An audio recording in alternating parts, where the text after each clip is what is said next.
Hola, buenas tardes. Vamos a resolver el examen IBAU Química de Canarias del año 2022, convocatoria ordinaria, es decir, el examen de junio.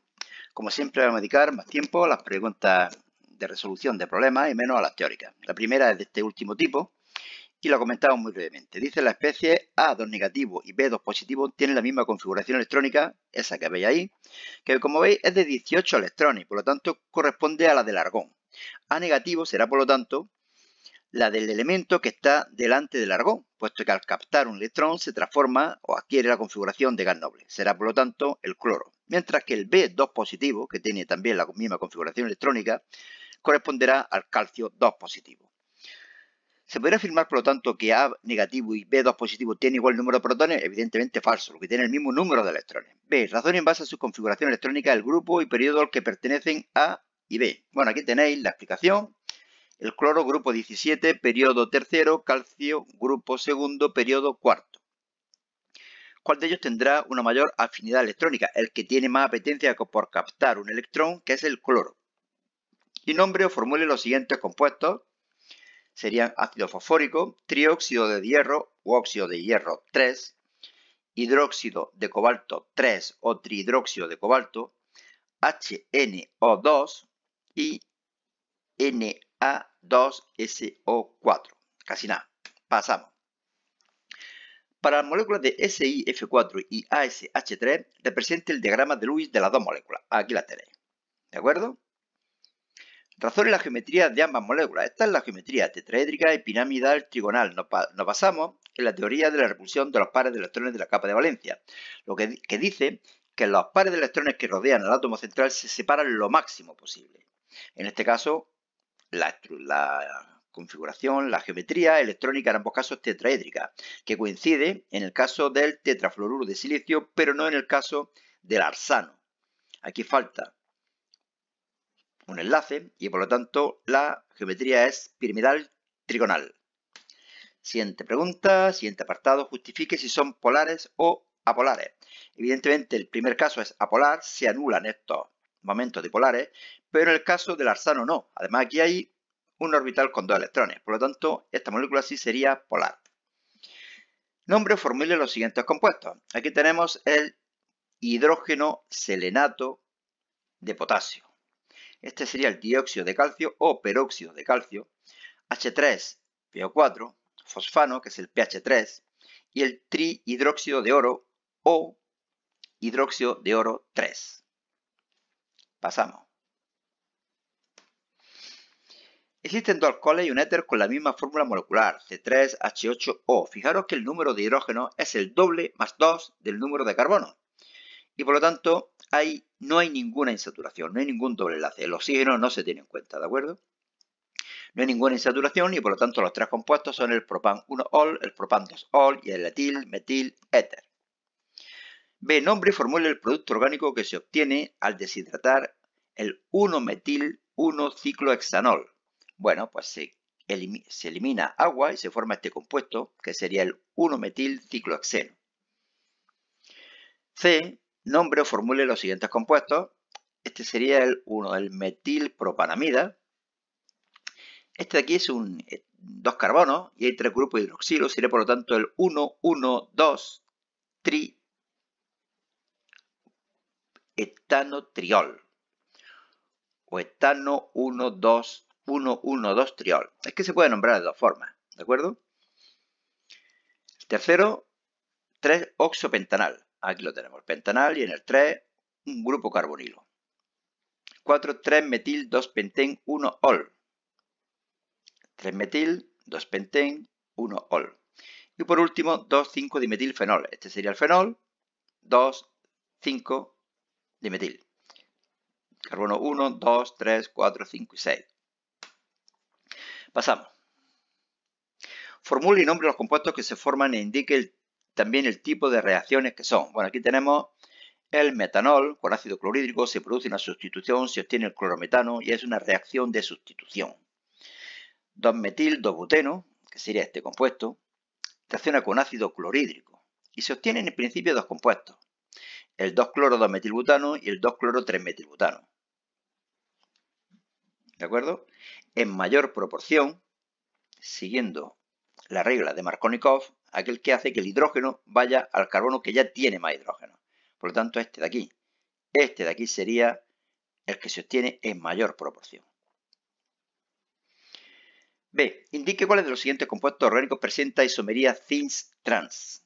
Es el compuesto C. Fijaros que de todo esto, solamente el compuesto C es el que presenta isomería cis-trans. Isómero cis, isómero trans. Bromo arriba y arriba, bromo arriba y abajo.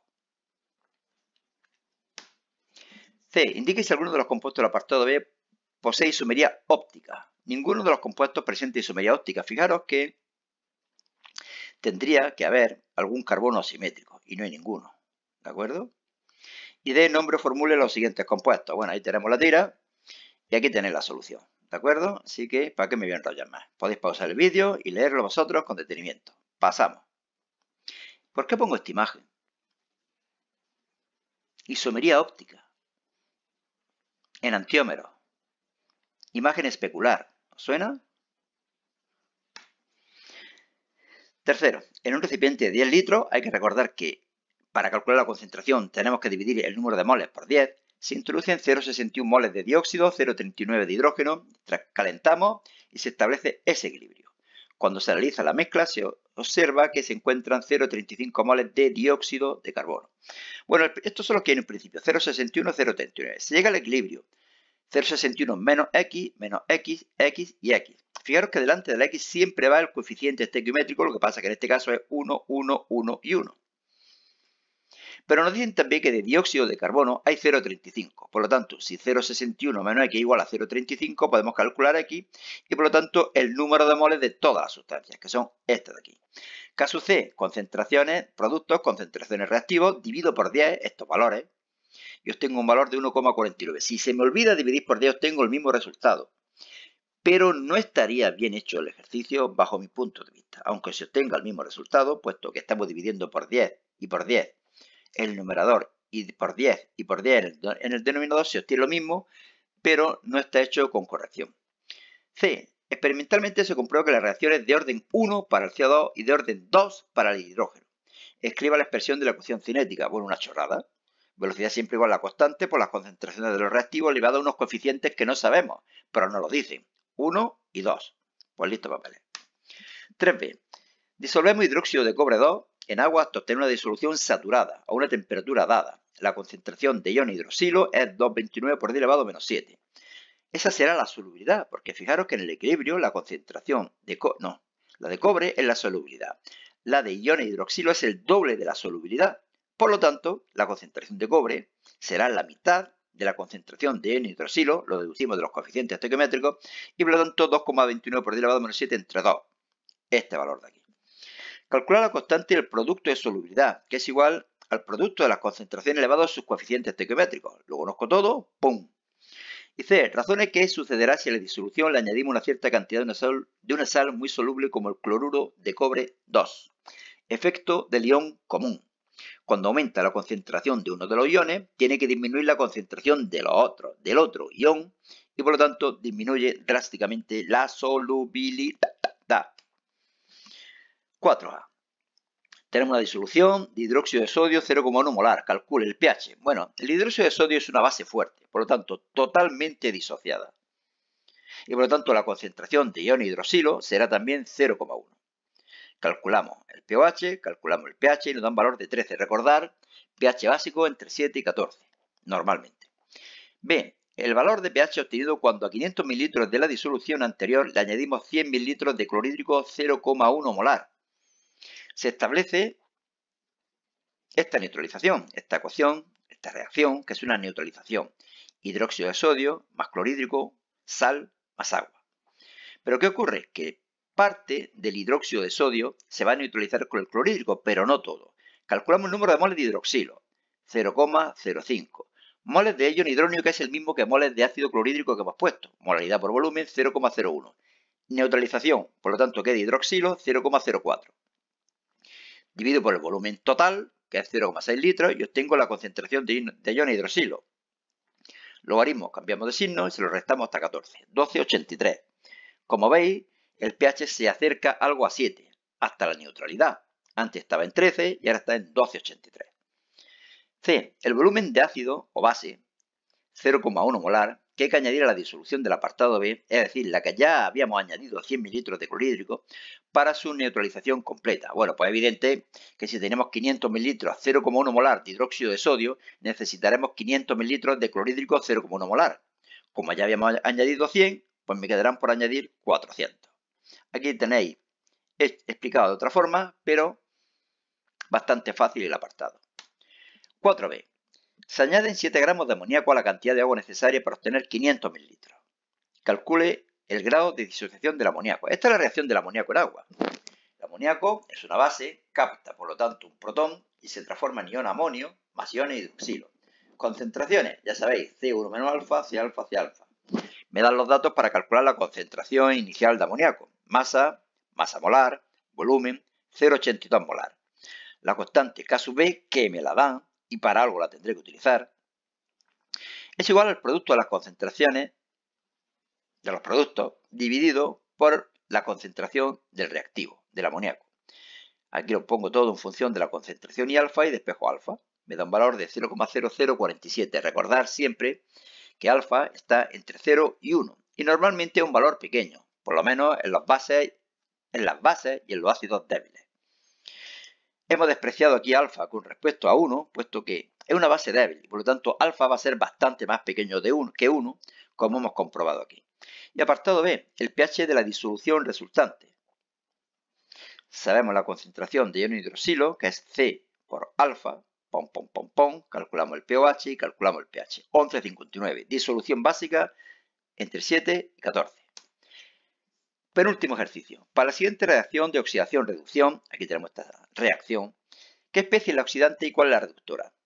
Bueno, oxidante es la que se reduce. Fijaros que aquí está el yodo con 0 y pasa a yodo con 5. Se oxida, por lo tanto es el reductor. Mientras que el nitrógeno aquí está con 5 y aquí está con 4. Se reduce, por lo tanto es el oxidante. Oxidante, ácido nítrico, reductor, yodo. Ajuste la reacción iónica y ajuste la reacción molecular. Yodo, 2 de iodato, estos 3 oxígenos, estos 6 oxígenos, 6 de agua y estos 12 hidrógenos, 12 protones. Compensamos las cargas, 10 electrones. Reducción, nitrato a NO2, me falta una de agua, me faltan 2 protones, compensamos con un electrón. Y ahora fijaros que aquí hay 1 y aquí hay 10, tiene que haber los mismos electrones, multiplico por 10. Sumo y elimino moléculas de agua y protones. Me queda la reacción iónica, que transformo en la molecular. Aquí algunas veces tenéis una pequeña dificultad y que decir, bueno, si había 8 protones, ¿cómo hay aquí ahora 10? Bueno, porque tiene que haber 10 nitratos. Y el nitrato está como ácido nítrico. Pero además, yo siempre lo digo, donde hay 10 protones, hay 8 protones. Es decir, yo tengo en el banco 3 euros, pues sí, pues tengo más. ¿De acuerdo? Bueno, esta sería la reacción molecular ajustada. Y último ejercicio. ¿Cuánto tiempo es necesario para que se deposite en el cátodo todo el oro contenido en un litro de disolución 0,1 molar de cloruro de oro 3? Si se emplea una corriente de 2,5 amperios. Bueno, lo primero que hago es calcular la masa de oro, que es el número de moles por la masa atómica, o lo que es lo mismo, molaridad por volumen por la masa atómica. Fijaros que ¿era cloruro de oro? Sí, en el cloruro de oro, es decir, AuCl3, el número de moles de oro es el mismo que el número de moles de cloruro de oro, ¿de acuerdo? Por eso no tengo que multiplicar por ningún coeficiente. Molaridad, volumen, masa atómica, 19,69 gramos. Y esta es la ecuación que todos conocéis, que aplicamos en la electrolisis.